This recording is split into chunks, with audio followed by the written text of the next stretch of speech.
இந்தியாவுக்கும் ஆஸ்திரேலியாவுக்கும் பார்த்தீங்கன்னா 4வது டெஸ்ட் நடந்தது. அதில் பார்த்தீங்கன்னா சீனியர் பிளேயர் ரொம்பவும் நல்லா ஸோ ரோஹித் சர்மாவும் சரியாக பர்ஃபார்மன்ஸ் பண்ணல, விராட் கோலியும் சரியாக பர்ஃபார்மன்ஸ் பண்ணல. ஆனால் ஒரு ஆள் மட்டும் கன்சிஸ்டன்ஸாக பர்ஃபார்மன்ஸ் பண்ணிக்கிறாரு. அது யாருன்னு உங்களுக்கே தெரியும், ஜஸ்பிரீத் பும்ரா.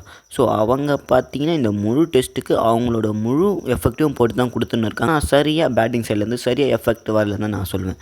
ஸோ ஆஸ்திரேலியா பார்த்தீங்கன்னா 4வது டெஸ்ட்டில் அபார வெற்றி அடைஞ்சிட்டாங்க. இந்தியா பார்த்தீங்கன்னா அபார தோற்றுட்டாங்க.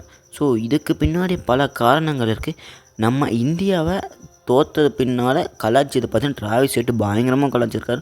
ஸோ அதெல்லாம் நம்ம முழுக்க பார்க்கலாம். அதுக்கு முன்னாடி ஜிஎல் சந்துருவை மறக்காமல் சப்ஸ்கிரைப் பண்ணிட்டு வீடியோக்கு உங்களோட லைக்கை கொடுத்து உங்கள் ஃப்ரெண்ட்ஸுக்கு ஷேர் பண்ணுங்கள். வீடியோக்குள்ளே போகலாம். இந்த 4வது டெஸ்ட் ஆரம்பத்துலேருந்து பல பிரச்சனைகள் நடந்திருக்கு. ஸோ விராட் கோலிக்கும் கான்ஸ்டாக்கும் அவங்க பார்த்தீங்கன்னா 2 பேருக்கும் சரியான சண்டை போயிருக்கும். ஸோ அதை பார்த்தீங்கன்னா விராட் கோலியை நிறைய பேர் கலாய்ச்சிருப்பாங்க. அதுக்கப்புறம் என்னடா நம்ம டிராவிஸ் ஹெட் பார்த்தீங்கன்னா நம்ம இந்தியாவை கலாய்ச்சிருப்பார். அது பார்த்தீங்கன்னா ஆபாசமாக கலாய்ச்சிருப்பார். ஸோ அதான் நிறைய பேர் பேசிக்கிட்டு வராங்க சோஷியல் மீடியாவில்.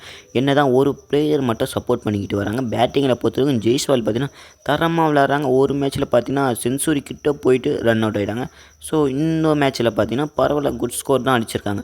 ஸோ விராட் கோலி என்ன தான் பண்ணுறாருன்னு பல பேருக்கு கேள்வியாக இருக்குது. அவங்க பார்த்தீங்கன்னா சரியாக பர்ஃபார்மன்ஸ் பண்ணது தான் சொல்கிறோம். கான்ஸ்டா சின்ன பையன்கிட்ட போய் சண்டை போட்டு ஏன் மரியாதையை கெடுத்துக்கிறாருன்னு பல பேர் பேசிக்கிட்டு வராங்க. ஸோ அந்த சின்ன பையன் பார்த்தீங்கன்னா பும்ராவே ஓவராக பேசிட்டான். அதனால பும்ரா திருப்பி கொடுத்தாகணும். அந்த மாதிரி ஒரு விக்கெட்டை கொடுத்தாரு. ஸோ என்ன தான் அவன் ஓவரில் 6 அடித்தாலும் பும்ரா பார்த்தீங்கன்னா ரிவெஞ்ச் எடுத்தாருன்னு தான் சொல்லணும். இந்த பையனுக்கு 19 வயசில் இப்படி பண்ணலாமான்னு கேட்டு விராட் கோலியும் பும்ராவும் பார்த்தீங்கன்னா முறைச்சிக்கிட்டு போனாங்க. ஸோ அதனால தான் அந்த ஒரு சண்டையும் சால்வ் ஆகிடுச்சு, ஒரு வழியாக முடிஞ்சிடுச்சுன்னு சந்தோஷத்தில் இருந்தாங்க. ஸோ ஆனால் 4வது டெஸ்ட்டில் பார்த்தீங்கன்னா இந்தியா தோக்கவோ டிராவிஸ் ஹெட் பார்த்தீங்கன்னா தரமாக ஒரு சம்பவத்தை பண்ணிட்டார் இந்தியாவுக்கு எதிராக. ஸோ இந்தியா மக்களுக்கும் சரி இந்தியன் பிளேயருக்கும் சரி ரொம்பவும் கஷ்டமாக இருக்குது. அந்த ஒரு சம்பவத்தை பார்த்ததுக்கப்புறம் நம்ம இந்தியன் பிளேயரான ரிஷப் பாண்ட் பார்த்தீங்கன்னா ரொம்பவும் தொல்லை கொடுத்துருந்தார் ஆஸ்திரேலியாவுக்காக.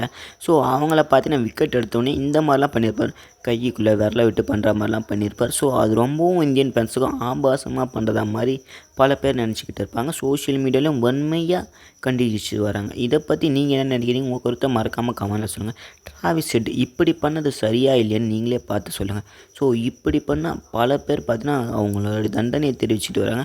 ஆனால் பேட் கம்மிங்ஸ் இதுக்கு பார்த்தீங்கன்னா அவர் பார்த்தீங்கன்னா ஒரு செலிப்ரேஷன் பண்ணியிருக்காரு. இது பார்த்தீங்கன்னா ஆபாசமாக பண்ணல. பேட் கம்மிங்ஸ் பார்த்தீங்கன்னா ஆஸ்திரேலியாவோட கேப்டன் அவங்களுக்கு துணையாக இருக்கார். ரிஷப் பண்ட் பார்த்தீங்கன்னா கஷ்டப்பட்டு போராடினாலும் தோத்துட்டாங்க.